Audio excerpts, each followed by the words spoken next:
Hello, everyone, and welcome back to American Ultras Talk. For such a big country, the US has always seemed to underwhelm when it comes to producing high quality footballers, with one exception. We've always been able to produce solid goalkeepers. You have names like Tony Meola, Casey Keller, Brent Friedel, Brad Guzan, and of course, Tim Howard. Now, these goalkeepers have allowed us to punch above our weight in the past. Casey Keller made 10 saves against World Cup champions Brazil in 1998 to send us to the Gold Cup final. Brad Friedel made 2 penalty saves and was in general one of the best goalkeepers in the entire 2002 World Cup, allowing us to make a run to the quarterfinals where we narrowly lost to a very good Germany team. Then, of course, you have Tim Howard, who set a World Cup record for most saves in a game against Belgium in the knockouts that we ultimately ended up losing very narrowly, but would have been a blowout if we didn't have someone like Tim Howard in between the sticks. Now you look to what is supposed to be our most talented generation. And if you look at the field players and purely in terms of talent that they have, the likes of Pulisic, McKennie, Adams, Jedi Robinson, Dest, etc., I think there's no debate that it's the most talented, at least on paper, team that the USMNT has ever had. However, it's also the weakest that we have ever been in terms of the goalkeeper position. Even if you look back to 2022, we had Matt Turner, who was coming into his own, performed pretty solidly in the World Cup. You had Zach Steffen, who was at Manchester City, one of the biggest clubs, most successful clubs in the world. You had Gaga Slonina, who was a very highly touted young prospect, one of the highest touted goalkeeper prospects in world football, let alone the US. Even back then, which was still, I think if you had talked to a fan at that point, I think anyone would have said this is the weakest we've been at goalkeeper ever. Even then, we were still looking pretty solid. Now, fast forward to now, 1 year before the 2026 World Cup, and we are a complete disaster when it comes to the goalkeeper position. As you all probably know, Matt Turner made a move this summer to Lyon.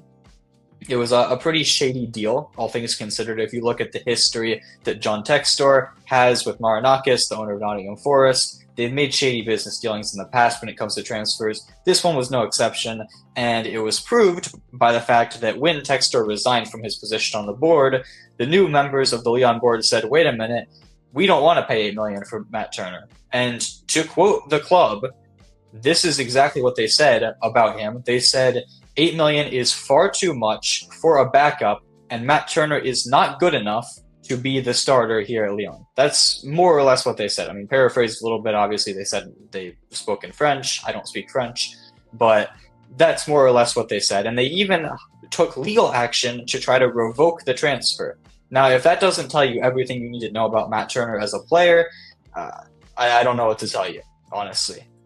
And now as a result of this, they failed in terms of their legal action, and instead of giving him a chance, despite the fact that they sold their starting goalkeeper to Leeds, Lucas Perry, they have an opening at the spot. Instead of giving a chance to this guy, Matt Turner, that they just bought for $8 million, they're saying, you know what, we're willing to take a loss here. New England Revolution, you want him on loan, and then you're probably going to buy him in the future, take him. We don't care that we are immediately making a loss. We just don't think this guy is anywhere near good enough to compete at our level.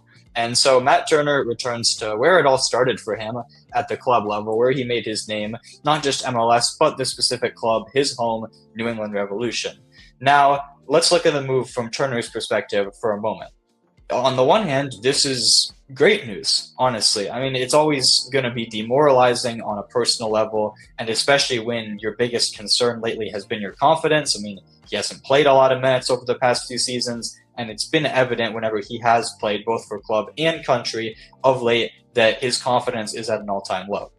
It's not going to help that when a club is outright telling you you're not good enough to play for us, so much so that we are literally hiring people to try to revoke a transfer that we just made, and we're willing to take a loss on you.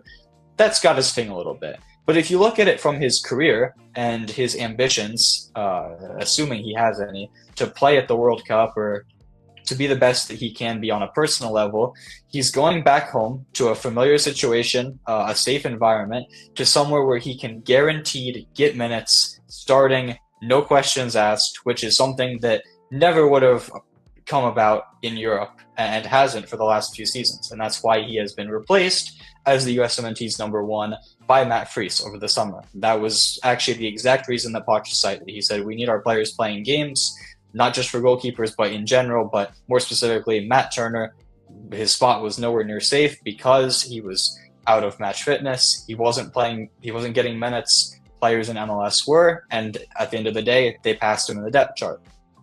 This now gives Matt Turner a chance to reclaim his number one position, because not only will he be getting regular minutes, he will be getting regular minutes in the same league that every single one of our goalkeeping options is in.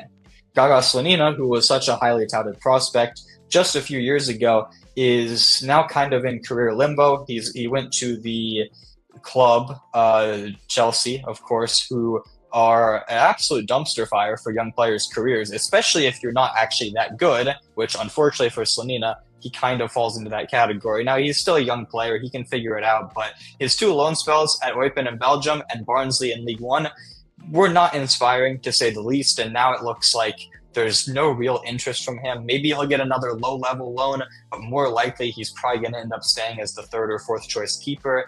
His development is absolutely in the gutter. Diego Cochin, another prospect that is even higher rated, I would say, than Slonina. I personally rate him a lot higher than Slonina. I know a lot of other people do as well.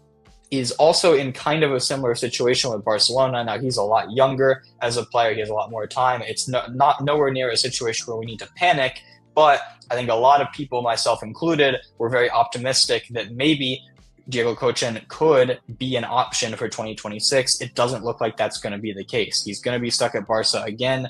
He's either going to be playing for their second team in, I believe, the fourth division of Spain now, because they just got relegated, which is not a level anywhere near good enough for someone to be seriously contending for a USMNT spot, or he's going to be, like the past two seasons, sitting on the bench for the first team, backing up three to four players and never seeing the light of day on the pitch.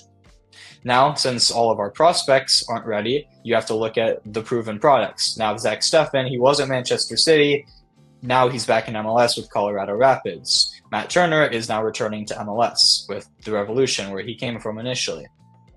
Patrick Schulte is still in MLS with the Crew. You have Matt Freese with New York City. There's other players like Chris Brady with the Fire, Roman Celentano with FC Cincinnati. You could go on, but at the end of the day, all of the goalkeeping options that even have a remote possibility, I would say, at making the roster outside of maybe Diego Cochin. But what I'll say here is all of the options that even have a chance at playing for us in the World Cup are all in MLS. And this is where the bad news for Matt Turner comes in, because I'm not convinced that he's better than some of these players. And now that he's in the same league as them, and this is a similar situation that a lot of people have mentioned about Patrick Adjamong in the championship, Adjamong is going to be in the same league, playing the same position as a lot of other USMNT options. Josh Sargent looks like he's going to stay at Norwich. You have Haji Wright playing for Coventry. Damian Downs just made the move to Southampton. You even have Gerald Dike at West Brom. Charlie Kelman is at Charlton Athletic. There's 5 or 6 USMNT striker options in the same league.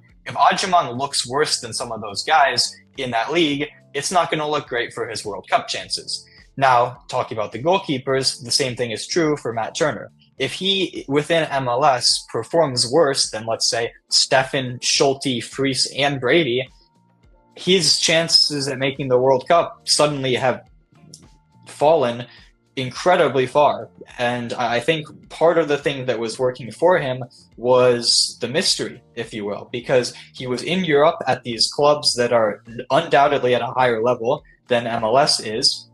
But he wasn't playing, so we didn't really know how good he was, but we're taking his word for it, basically, because he's technically a Premier League player at Crystal Palace in terms of last season, or Nottingham Forest in the season before that, or even if he had stayed at Lyon this coming season. Since he's technically a player in these higher leagues, we'll trust that and call him in, because it's a much higher level than anything else we have. Now that he'll be in MLS, he will either shine or he'll get exposed. And personally, I'm leaning more towards the exposed. Not that I think he'll be bad in MLS, but I just don't think he'll be as good as players like Zach Steffen, who was statistically been the second best goalkeeper in the league this season. Matt Freese, over the past 2 seasons, has statistically been one of the best goalkeepers in the league. Chris Brady, despite having an awful Chicago Fire defensive line above him for the past 2 seasons, has been pretty solid. Of course, you have Schulte has been very good. Salentano has been good for Cincinnati. There's a lot of options now that could very easily surpass Matt Turner on the depth chart, and now our situation is a mess because I think we've gone from having one or two players who you absolutely know are going to make the roster and one concrete locked-in starter in Matt Turner, and then you have a couple other guys fighting it out for the third spot.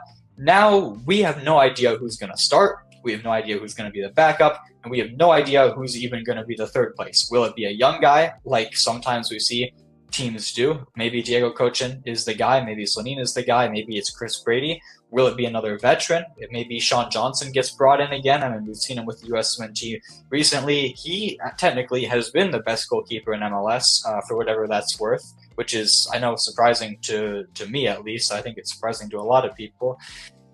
Who knows what direction we're going to go in, and that is why I personally, and I think a lot of other people, are very concerned, because from what we've seen over the past year or so from the USMNT, there's not a lot of reasons to be optimistic for the World Cup. I think that's fair to say, in terms of criticizing the coaching staff that we had before, criticizing the coaching staff that we have now, criticizing the players for what looks like not caring as much as they should in terms of even showing up to camp or when they're on the pitch, in terms of not giving it all.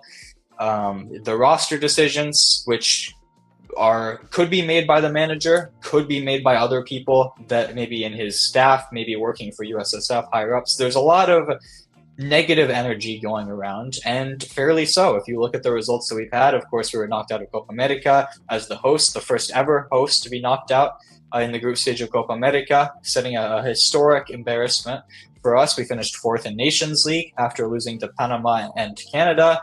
And of course, this past summer, squeaking along to the final of the Gold Cup, getting embarrassed by Mexico in that final, and before all of that, getting embarrassed by Turkey and Switzerland. More so by Switzerland. Turkey was a little bit closer, but losing comfortably in both of those games, the Switzerland one being an absolute thrashing in games that aren't even against top-level opposition. No disrespect to those countries, but they're very much in the second or third tier of European national teams. And imagine how bad it would have looked if we had gone up against Spain or France or Portugal. It's just not pretty, and these results, again, if the players that are supposed to be our golden generation are not living up to that hype, we're going to need a goalkeeper, like so many times in the past, like I mentioned at the start of the video, to step up for us. And right now, it doesn't look like we have anyone who's even remotely capable of thinking about stepping up. And that's why the title of the video is what it is. The USMNT goalkeeper situation is a disaster.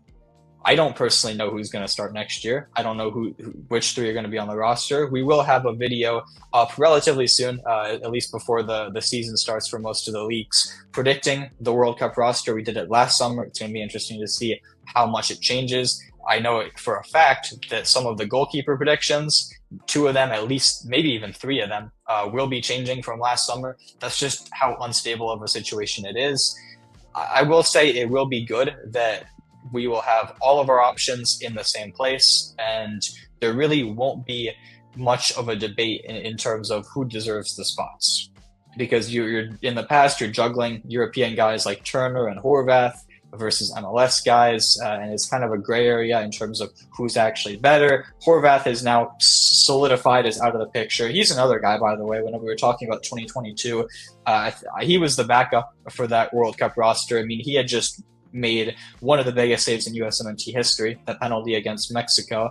Now he just got relegated from the championship. He's currently a League One player and has fallen to 7th or 8th, something like that, on the depth chart. He's firmly out of the picture. Now you just have, like I've been saying, 5 or 6 guys within MLS fighting for 3 spots. Are any of them actually the real answer?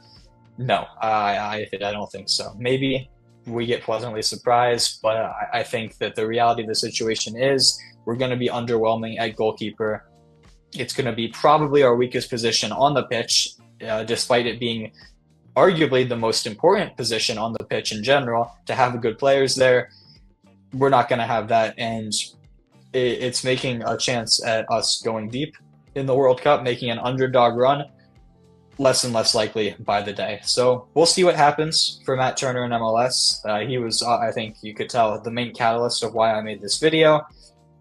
I hope he succeeds. We really, really need him to succeed, because if it's not him, it's going to be Matt Freese. And I like Matt Freese as a player. I think I was one of the first ones to campaign for him to actually get a U.S. call-up.